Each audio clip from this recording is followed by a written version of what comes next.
Hey guys, welcome to Found Flicks and a very special Valentine's Day upload. Jamie and I went to go see the most romantic movie in town currently out right now. The Lure.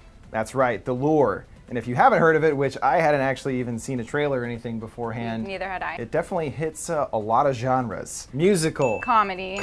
Horror. Drama. Slash romance. Romance. It's got it all. And somehow is able to balance all of those crazy elements into something that's very entertaining, I thought.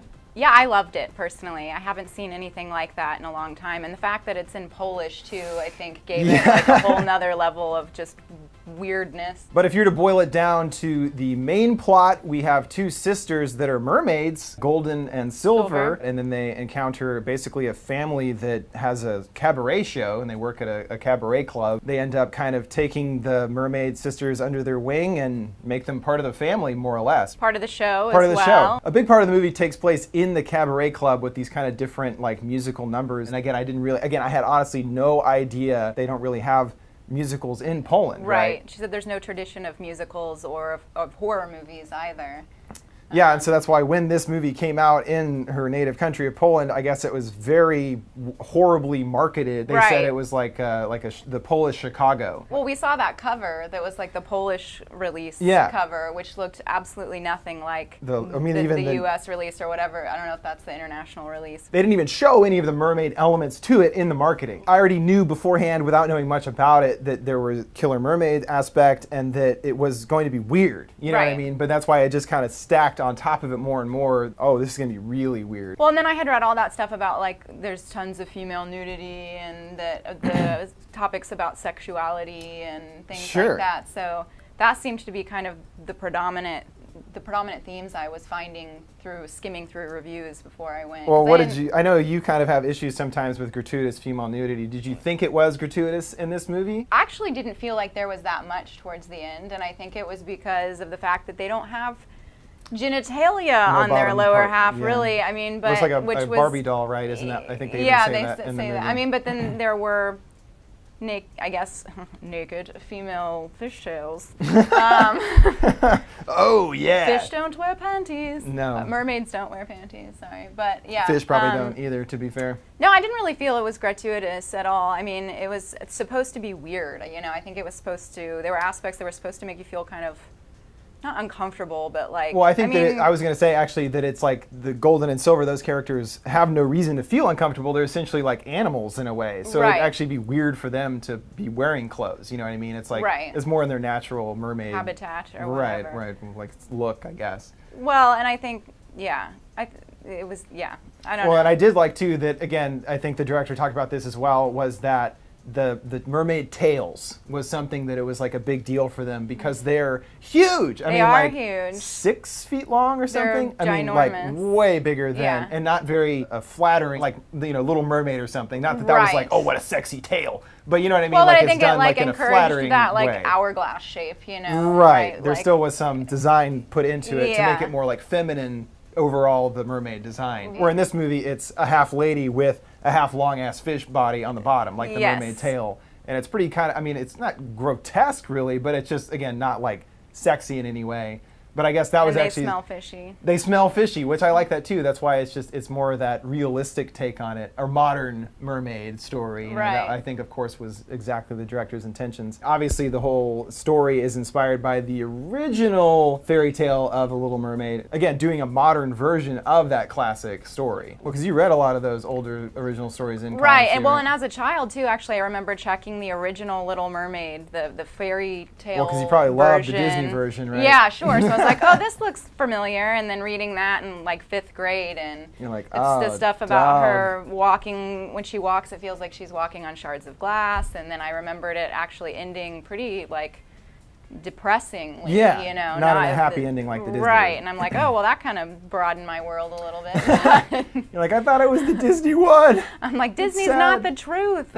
Yeah, I guess that's also true, is that they're doing their own spin on it. Just like this director is doing, they had their own take on it, and definitely trying to appeal more to children. Well, that's a very American thing, I think. That's true. To make the fairy tales have happy You take all the scary stuff out, and then Yeah. that's something our children can actually, Yes. you know, palate. It's not a happy ending, and there were moments that I actually wanted to cry. I almost cried because I felt an attachment to Golden and Silver, and things about their relationship. And well, that's why, I mean, I all the cast was really good. Like, again, that can be kind of a hard part with foreign movies as well. It's just like getting that sensation of like, oh, I can see what the characters. Yeah, exactly. Yeah. And I thought everyone did a really good job, but especially the two girls. Oh, they were fantastic. Gold and Silver. One is wanting to be human and sort of going through the Ariel evolution in a way, or just like she's falling in love with this guy. Meanwhile, her sister is still, you know, wanting to be the primal actual animal of the mermaid. Right. And that's kind of what all the main drama is hinged on. I guess they take over the nightclub a little bit too. It seems like they. Yeah, they do.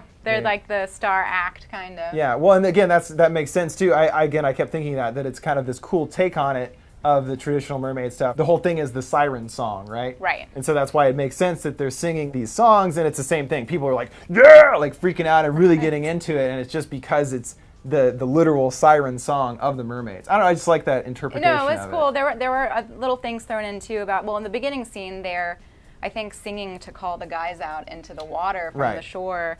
And then there are other moments when Golden is talking to like a guy at the bar or whatever, and they have, and with Silver too, I think, they seem to have some kind of mental control over men. Or not just men, because it happens with the female police investigator as well. That's true. There's a scene where she's singing to her in the club, and you can tell that she's like, wooed. Yes.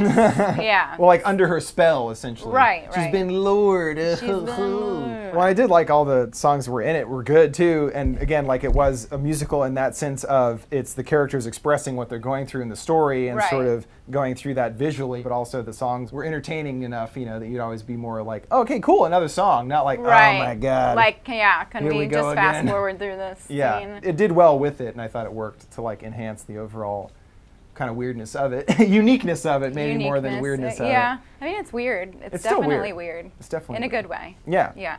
And not in a, again, I didn't think it was as dark as I thought it would be.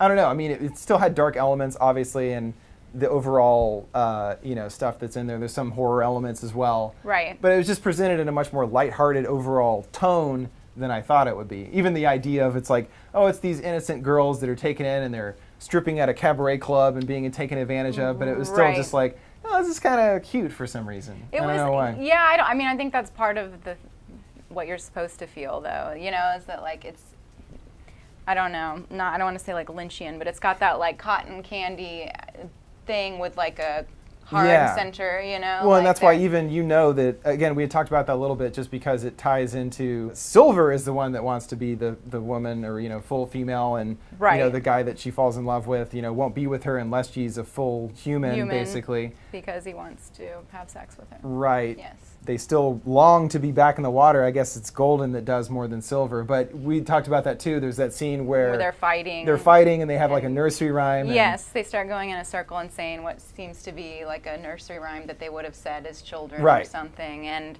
it ends with a line that basically says, get yourself a non-amphibious boyfriend. Yeah, and you'll be happy. Yeah, so maybe that was, you know, something in their childhood that...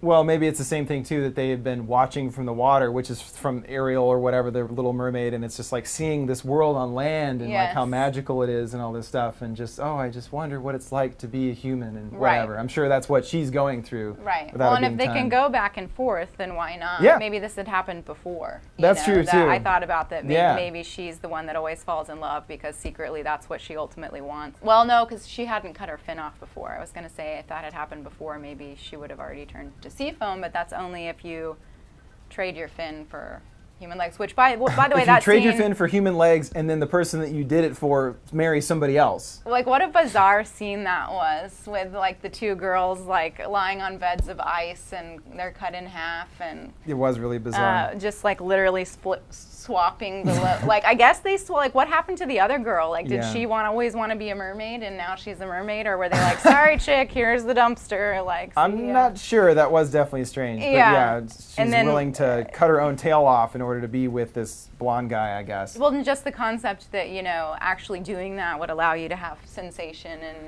I don't know, like, how they would even do that. Like, yeah. It's just, anyway, whatever. I mean, they still were able to just sew her back together, so, I mean, it's kind of already fantastical. Well, but, right, I mean, ultimately, it could have worked in this version of it, of reality, just because it doesn't quite make sense in the first place. But, yes, I mean, even what it represents, it doesn't make sense that it would be able to do that. Right. She can't ever be human. That's the whole point. Right. But, and, you know, I guess that she did ultimately love the guy enough to not eat him in the end, too, which I was... Again, I think Which was sad. It is sad. I almost cried.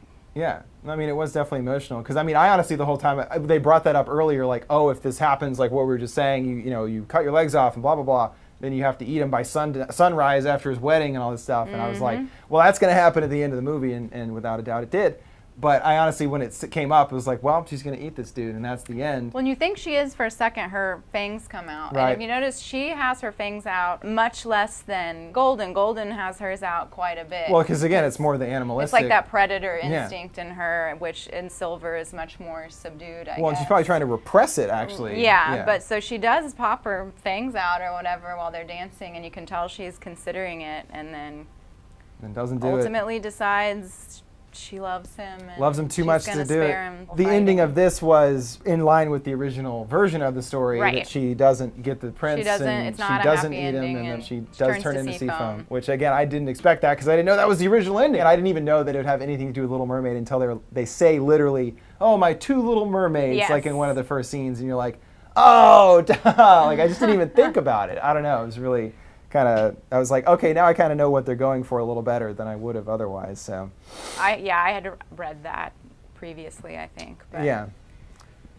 No, I did not know that. I thought it was gonna be more like Splash. That's what I thought it would be, like an R-rated Splash, right? So funny and cute and romantic. Basically, that's what I thought. Yeah. Well, it was also sad not only that she gave up her life to spare this guy or whatever as a statement of her love or whatever, but also that.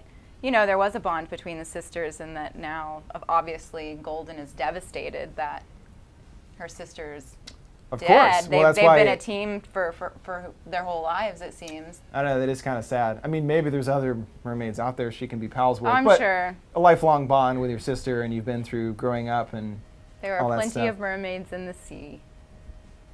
What? So this movie is definitely a very different movie and unique, but also not like off-puttingly so. I would definitely say if you're fortunate enough for it to be playing near you to check it out. I definitely liked it. I know Jamie liked it even more than I did. I loved it. Yeah. Well, maybe it's a Little Mermaid from when you were a kid too, and you're like, oh, they're all grown up now. Yeah. But again, I thought the director did a really good job, and I think this was her first full length. She might have done some shorts beforehand. I think it was. And so I was considering this idea, again, because the overall number of genres she could cram into one movie was pretty impressive in a way. But I would think it'd be cool for her to do like an 80s fantasy kind of movie inspired by like Legend or and The Dark Crystal. The Dark Crystal, all that stuff. I mean, it would be like batshit insane. That would be amazing. Maybe just Dark Crystal 2, and they finally let her do it. Yeah, check it out. An R-rated Dark Crystal 2 coming out from the lady that did The Lure. I'd be like, yeah. Sounds amazing. All right, guys, that'll do it for us this time at FoundFlix. What do you think of The Lure? Let us know your thoughts down in the comments below. Thanks again for watching FoundFlix, and for Jamie for dropping by on our very special Valentine's Day romantic mermaid movie that kill people video. All right, guys. Bye. See you next time.